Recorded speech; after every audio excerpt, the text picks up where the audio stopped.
Alright, here's time for another update. As you can tell, I'm always camera ready.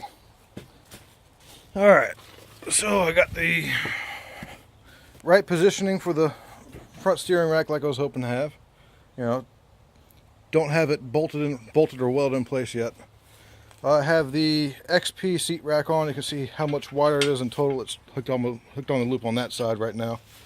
So it's just about to go out to Lowe's, get a metal blade for the chop saw so I can just make some nice quick right angle cuts, cut it down.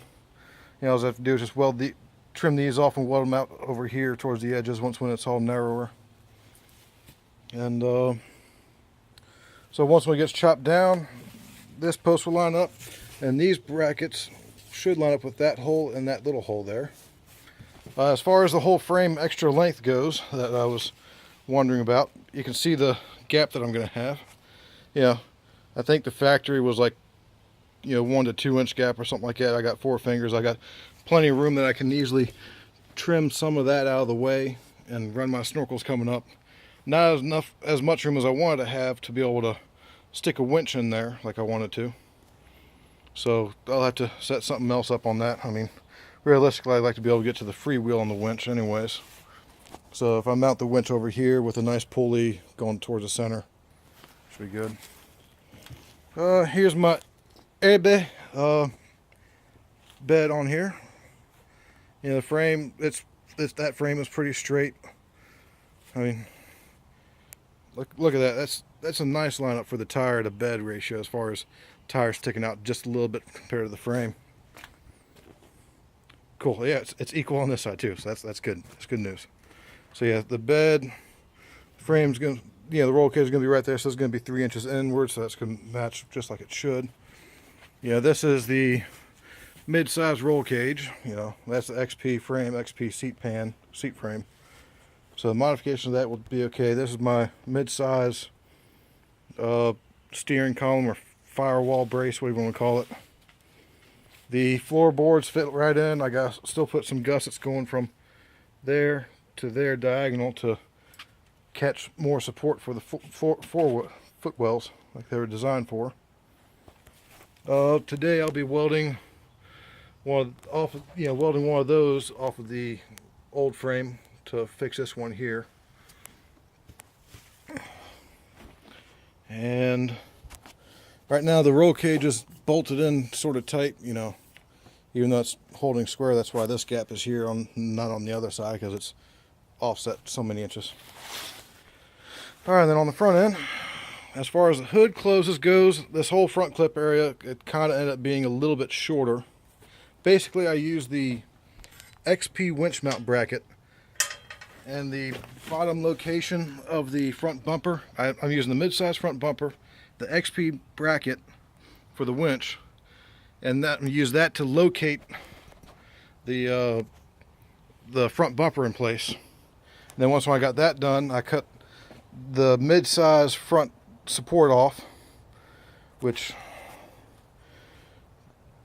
don't know why I should have just adapted the bumper to fit the front of it, because there's no closing issues with the front. It's just because I still have to make new still have to make new hood mounts on the front, and I still have to tie this in together right up here at the top. Probably just a piece of angle iron, once I get the twist unbent out of it, because the front bumper's twisted up and that's what's holding this in place right now, and that's not a good thing to line off with. But the width of this tube to the inside to inside is basically identical. So just get that lined up, weld it together, same on the other side, and then weld it to the bottom. That, or I might end up scrapping this idea completely and just putting the XP front frame section back on again, so that way I can use the XP radiator mounts, which right now the mid-size front support is getting in the way of the radiator because it needs to be a lot wider through here. So in other words, the radiator is going to be tilted back all the way up against this front bracket, which puts the the low connectivity point in a bad spot, the low radiator hose. So let's just see that right now.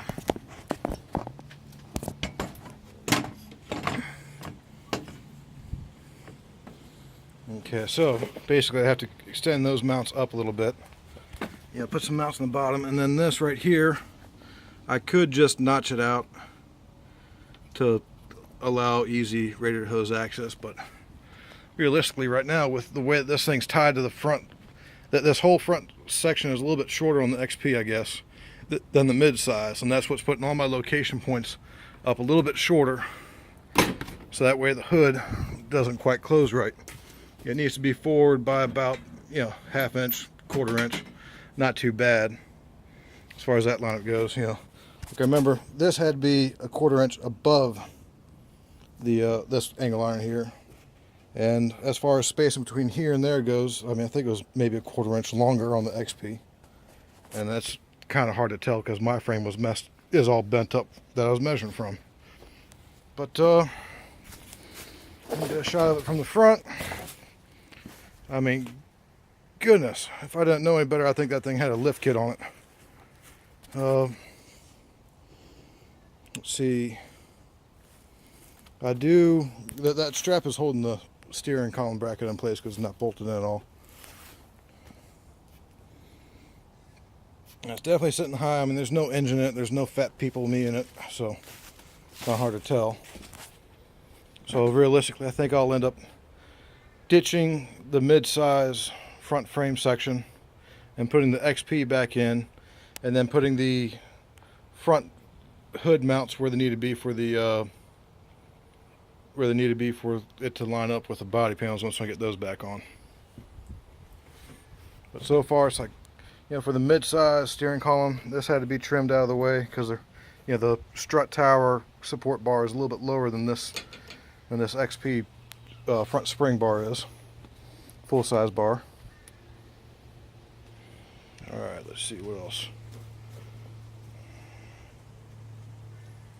Yeah, so I'm probably just going to ditch this, go back to the XP, and then just do some custom front bumper mounting, because as far as locating the bumper, the winch bracket has it. So if I can at least attach these to the uppers of the XP bar, that'll give the winch a little bit more support that it probably needs. It probably needs more than just the 3 bolts holding the bracket to the frame, and you know, this 2 bolts hold it to the bumper. Well, it's kind of nice to see that Polaris, they use the same shape design on the 2010, 2013 mid-size and full sizes, but being that the full size frame has this angle iron that's going across that it's bolted to, yeah, the mid-size had something else. Luckily, everything just seems to be kind of like lining up almost perfectly. You know, it's, you know, like I said, this bumper's bent up a little bit, so I can't go completely off of it. So, at least tonight, I should have the seat frame taken care of, shrunk down. This steering support set up in the right position, so that way I can bolt, you know, drill and tap and set screws through. I mean, Polaris, they got these nice little fat little almost self-tapping bolts. We got little 8mm.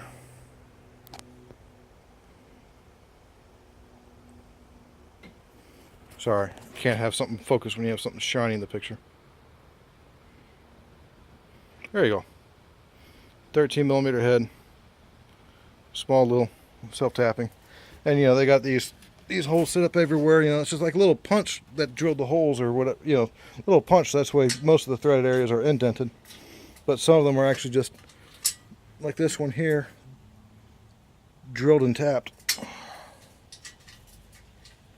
And I guess I'm going the easy route on the brake and throttle. I'm just going to have a big unsightly hole in my firewall. I'm probably just going to cut out a section of the full-size firewall, you know, floor pan or whatever, and then cut out about the same section of the you know, smaller hole in the mid-size frame. That way I can what was it? That way I can just, rivet all the way around it to bring them two together to at least stop some of the mud from getting in, in directions that you don't want it to. Because as far as location goes, the steering column is in a good location. It's going to miss the bracket like it's supposed to get down to the steering gearbox. I thought about putting the tilt steering wheel in, but that's I don't know. I might change my mind, or at least I might keep the old steering column set up around so that way I can switch later. But right now it's not on my list of priorities. My little sister put 3 ice cubes in there. It's fucking 80 degrees outside. Real feel 110 something. Little exaggeration, but not much. Now, where are my glasses, you fuck?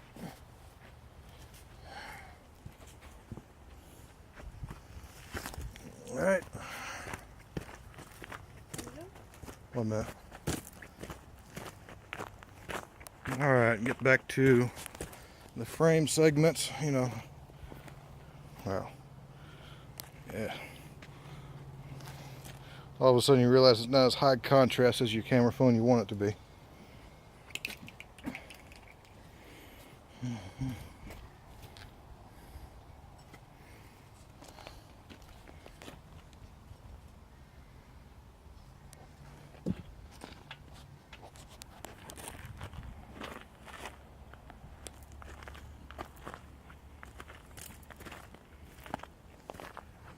Alright, so at least I only cut this once, so welding it back on shouldn't be a big problem.